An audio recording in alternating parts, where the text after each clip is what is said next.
moved forward from the last one. We were a bit further back. I assume Yes. we're going to creep slowly forward as the day goes on until we're basically just sitting in the audience. And for those who can't see, Mike Arrington and Sarah Lacey have decided to sit scarily close to the stage at the front just to stare down the entrepreneurs as they pitch. So if they seem more nervous than the last time, it's because Mike is staring them right in the eyes and demanding quality. So, all right, Mike, would you use spot on?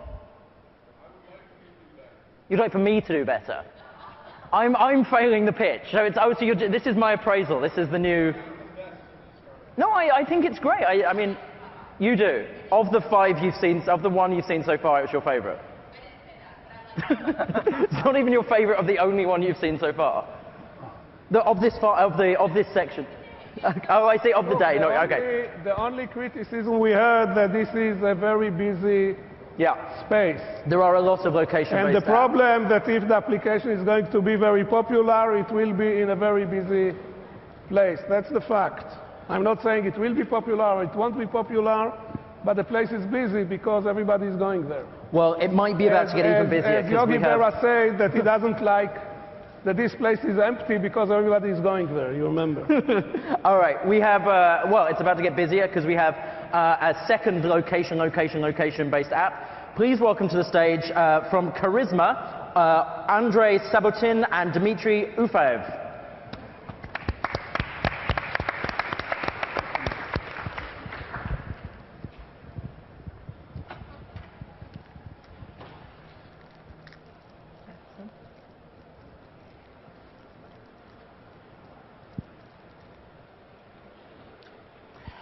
Hello, TechCrunch. We're going to show you a new one-of-a-kind video messenger app.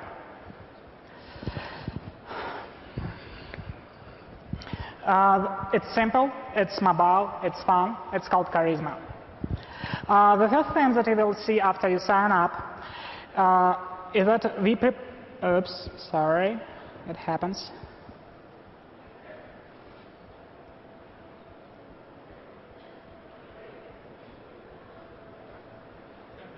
Hey. Okay, the first thing that you will see after you sign up is that we pre-populate your profile with your existing data from Facebook and Twitter, so you don't have to fill your profile initially. The second thing that you will notice is that we also pre-populate your friends list with your existing contacts from Facebook and Twitter. But that's just a single side of the story. The second side is that immediately after you sign up, you would be able to see the people nearby, not only your existing contacts in your social graph. And you would be immediately able to interact with them. You would be able to see their profiles and so on. Let's see who we've got here. Oh, for example, we've got Tanya. And the thing is that unlike on other networks, you can immediately try to reach the person.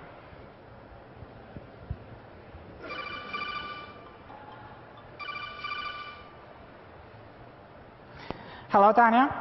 Hi, Andre. I'm here on the stage at the TechCrunch event, and I wanted to show people how easy it is to reach people nearby using Karizma. I'd love to help you, but I'm a little bit busy right now. Can you try someone else? Oh, okay, great. Someone else? Thank you anyway. See you later. Okay.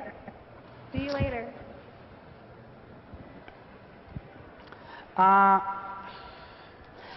So the thing is that you can do that.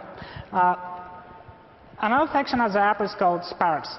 Say, for example, if you're really interested in someone nearby, but then you kind of decide that you're a bit reluctant to play the first call, you can actually send them a spark to encourage them to call you back.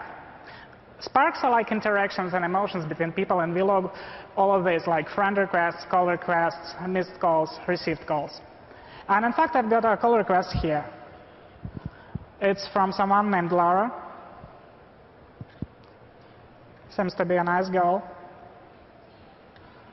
How do you think if we call her?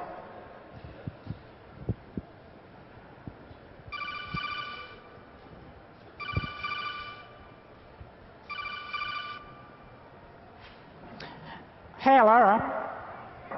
I've just noted that you wanted me to call you back on Karizma.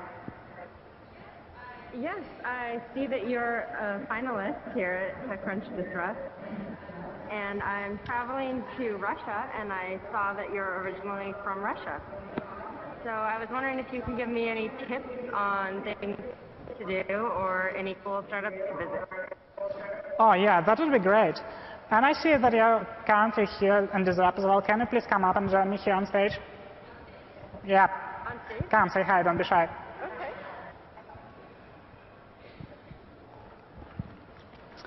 So you see, guys, during this presentation, I've just gave a couple of calls and I've met a nice girl. And we're going to discuss some things later tonight, maybe having a drink, right? Sure, definitely. Yeah, you wouldn't be able to do this kind of spontaneous interactions using usual old-school dating sites. You know, on all of them you have to... Can I switch?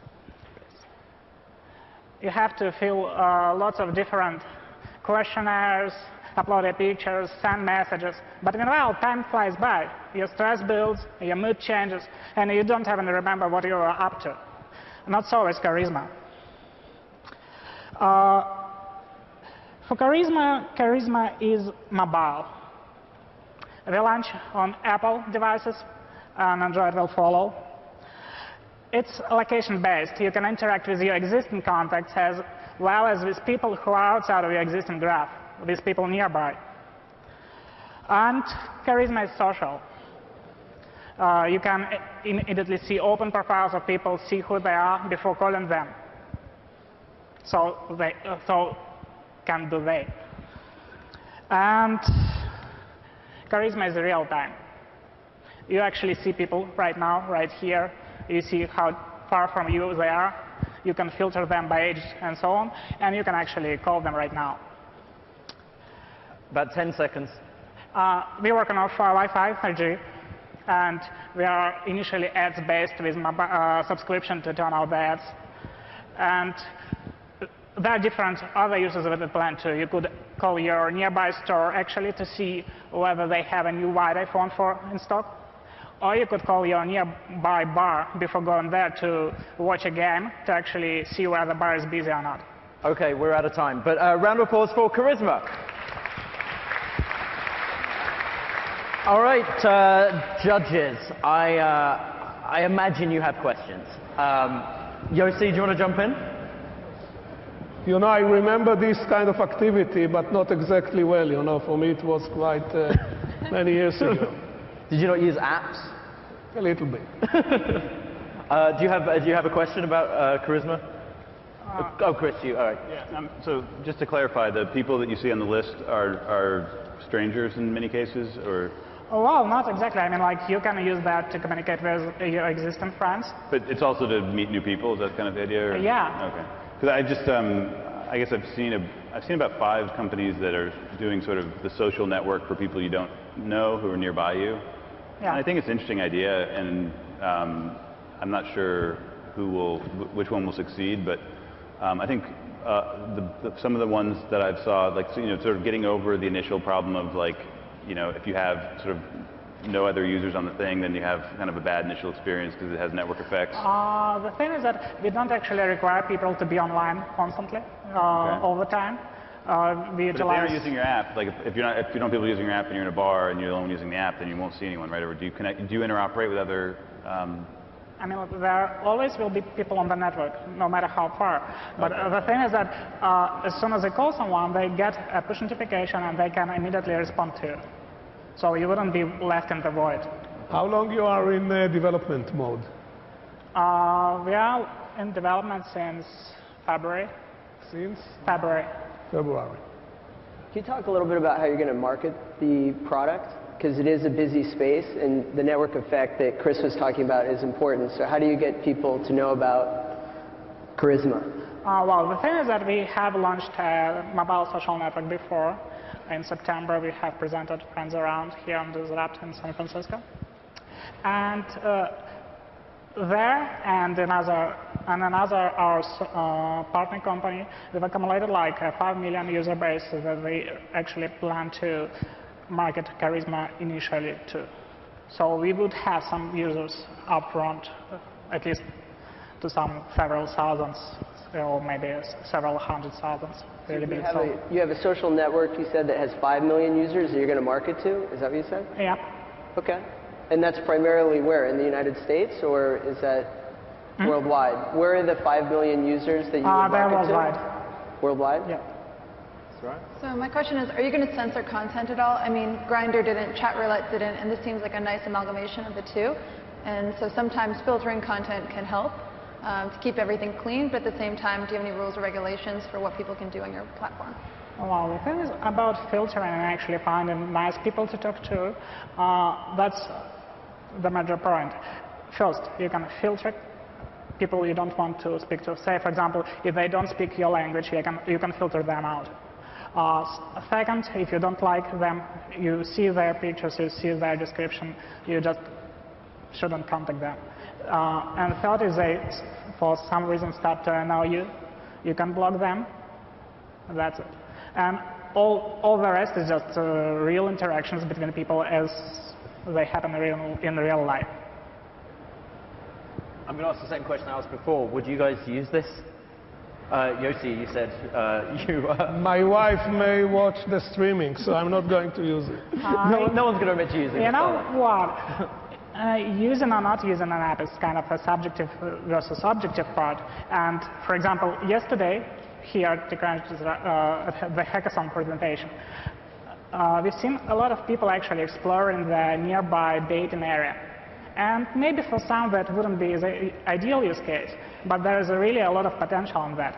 And given that we are not exactly dating, we are not exactly only messaging, given that we may be helpful in like calling you near bars or retail stores to actually find out good things in life, that would be useful.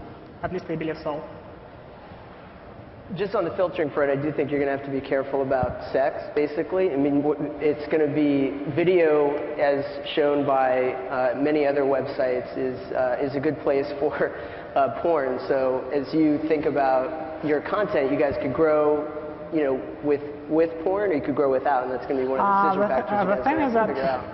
Say, for example, let's consider chat roulette, really famous for showing porn online, right? The problem with such services is that they don't have an unique way to identify users and effectively block them. It's not our case, because the first thing is that we really run on hardware devices that have unique identifiers associated with them. And say, for example, if someone blocks you 3 times, like one person, another person, and the other person says that you are bad, we will block your ID, and you wouldn't be able even to create a new profile on the same device. If you would want to create a new profile, you would have to buy a new device. I didn't follow the video conferencing you developed, or it's overlay on some existing service? The video conferencing. The video conference thing is not currently in, and we haven't even started doing that. We have really considered that, like, that would be really good stuff, but it's a bit complicated for the start. All right, well, we're just about out of time, so one more round of applause for Karizma. Thank you, guys. All right, so we've had some potential porn. We've had just a more safe local.